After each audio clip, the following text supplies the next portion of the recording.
মাননীয় সংসদ সদস্য এমপি হানজালা সাহেব তিনি আরেকটা বিষয় উত্থাপন করেছেন সংসদের মধ্যে। এই দেশের মানুষ নামাজ না পড়লেও যদি কেউ নবীকে কটূক্তি করে তার কলিজা ছিঁড়ে যায়, সে রাজপথে নেমে যায়। আমি বলবো যারা নবীকে কটূক্তি করে, নবীর নামে গালিগালাজ করে, এদের মৃত্যুদণ্ড এই আইনটাও যেন বাংলাদেশের এই সংসদ থেকে পাশ করা হয়। তিনি বলেছেন যে কিছুদিন পর পর কোথ থেকে যেন এসে আমরা দেখতে পাই, কোথ থেকে কিছু মানুষ এসে আমার আপনার নবী বিশ্বনবী মুহাম্মদুর রাসূলুল্লাহ সাল্লাল্লাহু আলাইহি ওয়াসাল্লামকে নিয়ে কটূক্তি করে।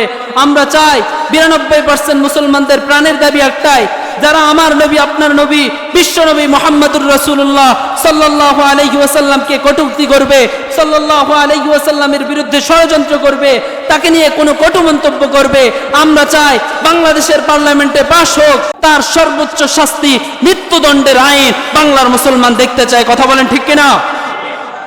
যারা আমার নবীর বিরুদ্ধে কথা বলবে তার বিরুদ্ধে সর্বোচ্চ শাস্তি মৃত্যুদণ্ডের আইনের পক্ষে তিনি কথা বলেছেন, তার কথা 100% যৌক্তিক। এর বিরুদ্ধে কোনো কথা আছে আপনাদের? তার কথার মধ্যে কোনো সন্দেহ আছে?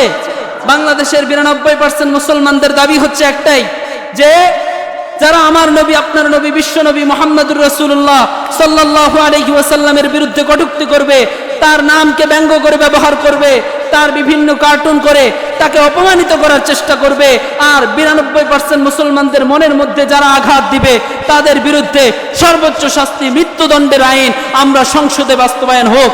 এই আইন চাই কি চাই না? কারা কারা চাই হাত তুলে আল্লাহকে দেখান।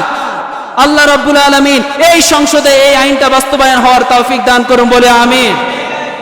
এটা মুসলমানদের জানের দাবি, কারণ মুসলমান সব সহ্য করতে পারে কিন্তু নবীর অপমান কখনো সহ্য করতে পারে।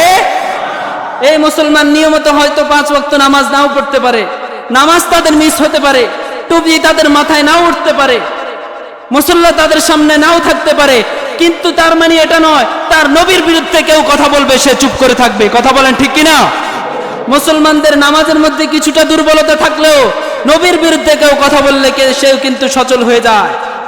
এজন্য আমরা বলি, যারা আমাদের নবী বিশ্বনবী মুহাম্মদুর রাসূলুল্লাহ সাল্লাল্লাহু আলাইহি ওয়াসাল্লামকে নিয়ে ষড়যন্ত্র করবে তার সর্বোচ্চ শাস্তি মৃত্যুদণ্ডের আইন বাংলার জমিনে আমরা দেখতে চাই। মনে রাখবেন, যে আমার নবীকে নিয়ে গালি দিবে তার কোনো ধর্মীয় পরিচয় নাই, যে আমার নবীকে নিয়ে গালি দিবে তার কোনো ব্যক্তি পরিচয় নাই, তার কোনো সামাজিক পরিচয় নাই, তার কোনো পারিবারিক পরিচয় নাই, তার কোনো রাষ্ট্রীয় পরিচয় নাই, তার কোনো আন্তর্জাতিক পরিচয় নাই, তার পরিচয় একটাই, তাই সে হচ্ছে আমার নবীর দুশমন, সে বিশ্ব সভ্যতার দুশমন। আর এই নবীর দুশমনের সর্বোচ্চ শাস্তি মৃত্যুদণ্ডের আইন বাংলার জমিনে করতেই হবে, করতেই হবে। কথা বলেন ঠিক কিনা? আমরা চাই এই সরকার থাকতেই মুসলমানদের প্রাণের দাবি, এই দুইটা দাবি যেন সংসদের মধ্যে বাস্তবায়ন হয়।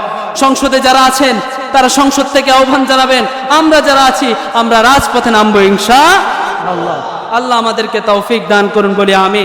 যারা সুন্নত পড়েন নাই সুন্নত পড়েন।